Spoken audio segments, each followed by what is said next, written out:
Hello dear students, how are you? I am quite well and I hope you will be there quite well.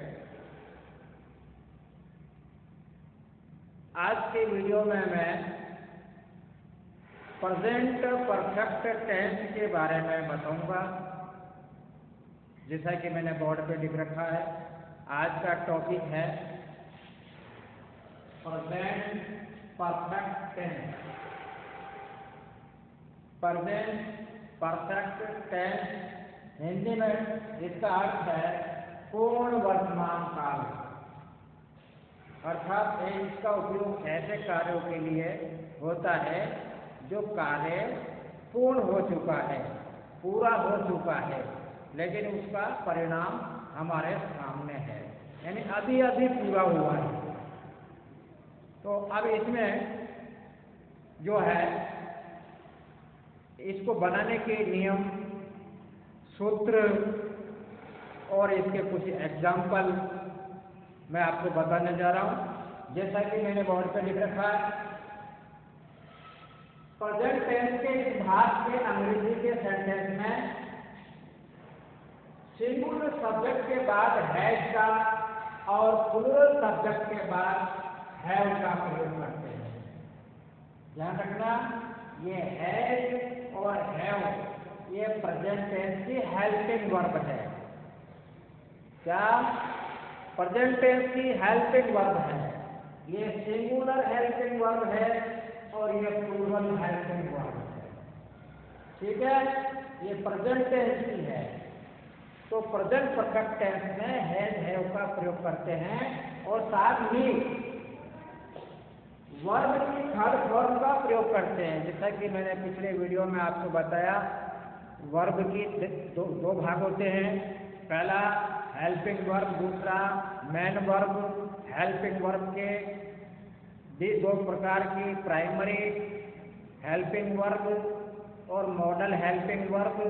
इसी प्रकार से main verb को तीन भागों में बांटा, अर्थात फॉर्म बनाते हैं, first form, second form, third form.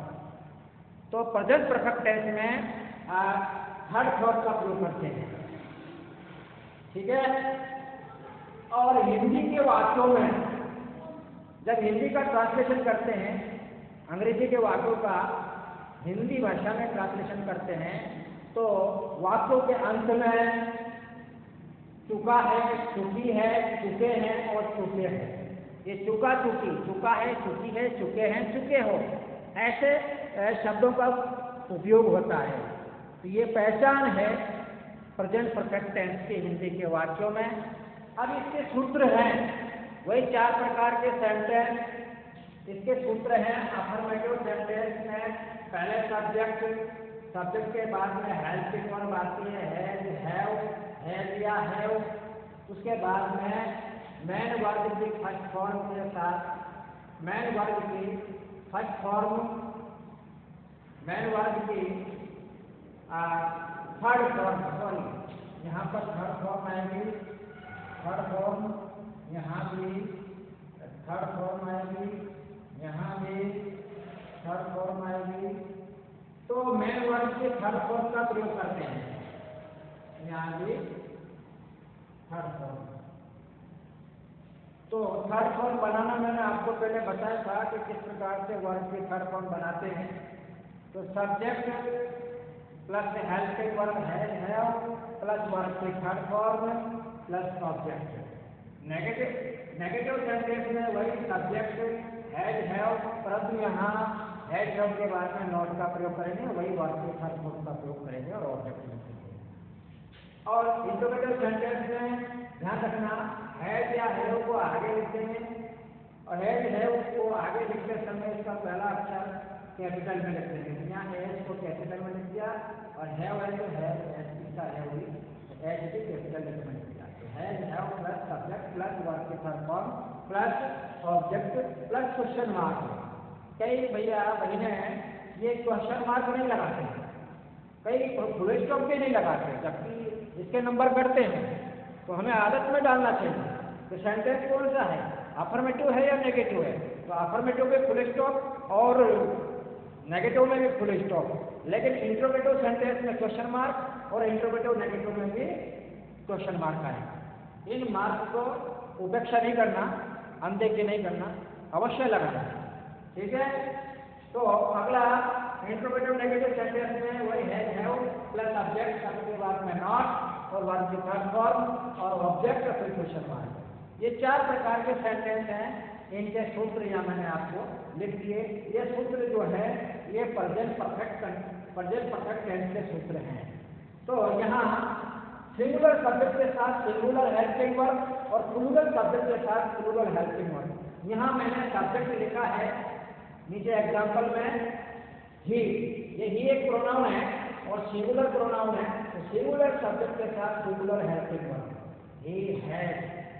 Verb की third form written, object a story, तो he has written a story, वह एक कहानी लिख चुका है, वह एक कहानी लिख चुका है। अगला इसका नेगेटिव बनाएंगे, वही singular subject he has not written a story, वह एक पत्र या उसने एक पत्र नहीं लिखा है या वह एक पत्र नहीं लिख चुका है, वह एक पत्र नहीं लिख चुका है। तो ये नेगेटिव सेंटेंस है। और इंट्रोगेटिव सेंटेंस है has he written, has helping verb आगे लिया है, सब्जेक्ट पीछे ले गए, आगे पीछे ले जाते समय, आगे लाते समय इसका जो फर्स्ट लेटर है इसको कैपिटल में कर देंगे और यहाँ सब्जेक्ट का फर्स्ट लेटर कैपिटल में, इसको यहाँ स्मॉल में कर देंगे। तो has he written a story, क्या वह एक पत्र लिख चुका है या क्या उसने एक पत्र लिख लिया है। और इसका जो है interrogative negative sentence has he, वही ईश्वरी है ही, दोनों सेंटेंस में शब्द वही रहेंगे, लेकिन इंट्रोगेटिव सेंटेंस में नोट नहीं लगेगा, लेकिन इस इंट्रोगेटिव नेगेटिव सेंटेंस में हैज ही के बाद में नोट लगाएंगे। तो has he not written a story, क्या उसने एक पत्र नहीं लिखा है या वो एक पत्र नहीं लिख चुका है। तो सिंगुलर सब्जेक्ट वाले एग्जाम्पल, अब मैं प्लूरल सब्जेक्ट वाले एग्जाम्पल आपको बता रहा हूँ। प्लूरल सब्जेक्ट,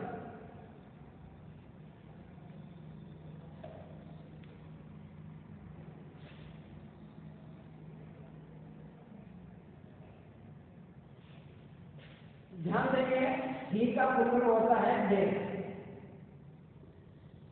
ही का प्लूरल दे, ये भी प्रोनाउन है, ये भी प्रोनाउन है, ये सिंगुलर है, ये प्लूरल है। तो ही का प्लूरल दे, यहाँ लिखेंगे अफर्मेटिव सेंटेंस में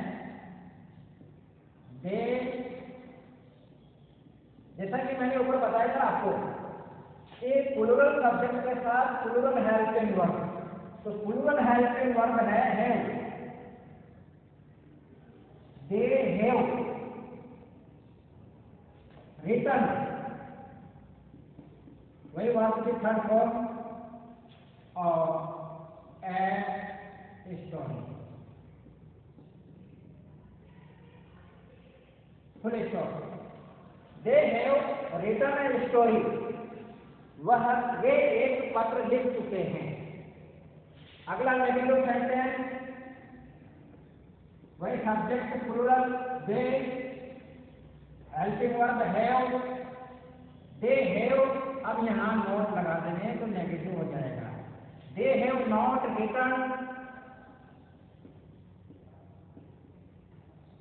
ए स्टोरी, इसमें भी फुल स्टॉप, अफर्मेटिव में नेगेटिव में फुल स्टॉप आता है। ध्यान, अंतर सिर्फ इतना है कि इसमें नोट लगाते हैं नेगेटिव में। They have not written a story, उन्होंने एक पत्र नहीं लिखा है या वे एक पत्र नहीं लिख चुके हैं। समझ गए, इसको देने से दे भी होता है या उन्होंने भी होता है। यहाँ देने से जो है वह भी होता है और उसने भी होता है। यहाँ हमने दोनों अर्थ दोनों तरफ से ट्रांसलेशन करेंगे हिंदी में, उन्होंने एक पत्र नहीं लिखा है या वे एक पत्र नहीं लिख चुके हैं। अब इसका इंट्रोगेटिव सेंटेंस बनाएंगे। I am interrogative sentence. अब हेल्पिंग वर्ब को आगे लाएंगे। आगे लाते समय इस एस को कैपिटल में कर देंगे। हैव सब्जेक्ट को पीछे ले जाएंगे तो ये इसका टी स्मॉल में कर देंगे। Have they written